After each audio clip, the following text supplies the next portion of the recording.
Hello. Today marks exactly 50 days until GCSES start. So what I'm going to do today is just kind of give my advice for 50 days. What I've done is I have looked in my planner which I'd really recommend getting on these, by the way. I've looked in this for when I was in year 11 and what I did in the last 50 days, and I've kind of put together a bit of just my advice for the next 50 days really. So just quickly, for a bit of context, to those of you that are new, my name is Henry Brand and I got all 9s at GCSEs, and as you can tell, I'm just trying to give as much advice as I can really. I respond to all comments too, so please comment any questions and I will try and respond and get back to you quickly. So my first piece of advice is to subscribe to my channel.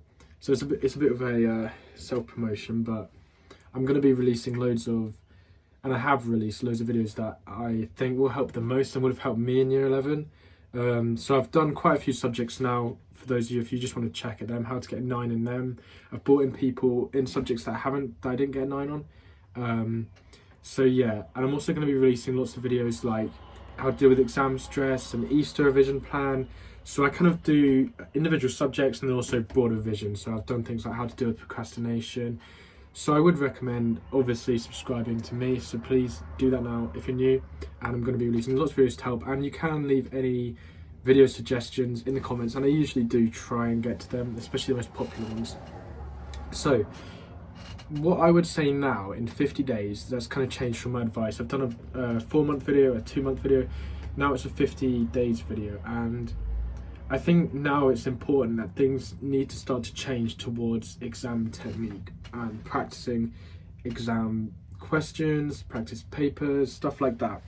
So it's important for you to have in your head that you need to start to shift your work towards exam questions, tests, papers. So you should now be starting to focus on exam technique. You need to know what your exams look like. So just make sure you're kind of familiar with what type of questions you're going to be asked, that kind of thing, and how you should answer them.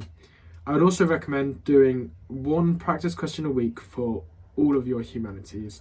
So English language, English literature, history, geography, topics like that, subjects like that. Try and do from now on in 1 practice question a week and hand it in to your teacher and get it back to you.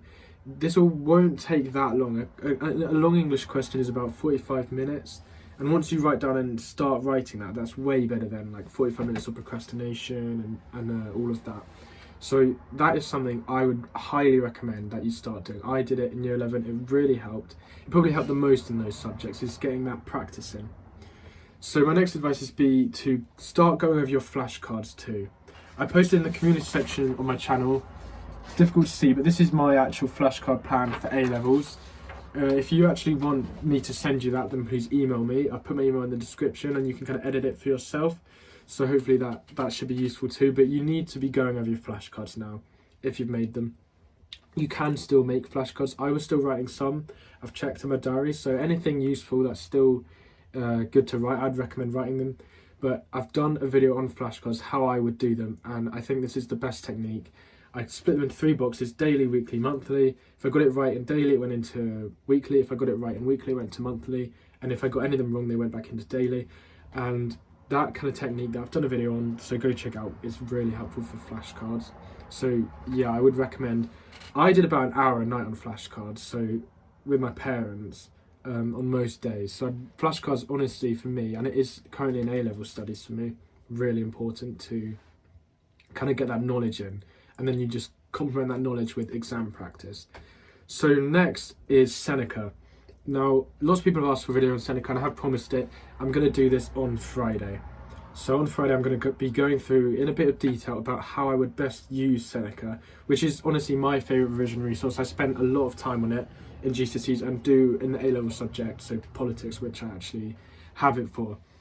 Just for a bit of context and how I'd do it, for anyone watching now, is I would do 1 topic at a time. So sit down, do 1 topic, like 1 science topic, then maybe a different subject. So maybe I did about 2 subjects a day on Seneca, sometimes 3. This took up, I'd say, about 1.5 to 2 hours of revision on weekends. So there, in science, there's around 10 topics. per subject, so biology, physics, chemistry, and this is 30 topics. We have 50 days now, so what I would recommend is you do one topic a day, around one topic a day, and focus on your more difficult ones. So you've got 30 days, if you do it one a day roughly, to kind of go through all of the content in science, and then you've got another 20 days to kind of dedicate to the topics you're worst at / don't understand. But yeah, there's less.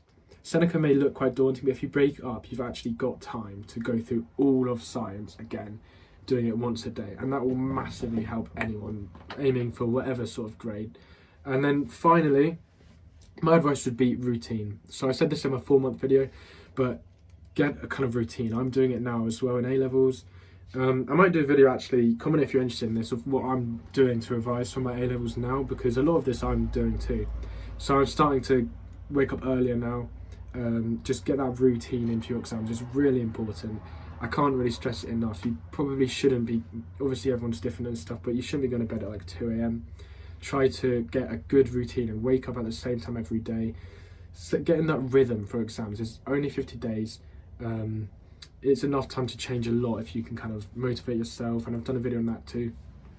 So in conclusion, I'd just say that is my advice, and also try not to stress. I'll be doing videos on exam stress, things like that, but 50 days may seem like not much, but it's a lot of time. I've just kind of explained. You could literally go through every topic and every subject in that time. So that's my advice. Please leave any comments and remember to like and subscribe, and I really hope that helps.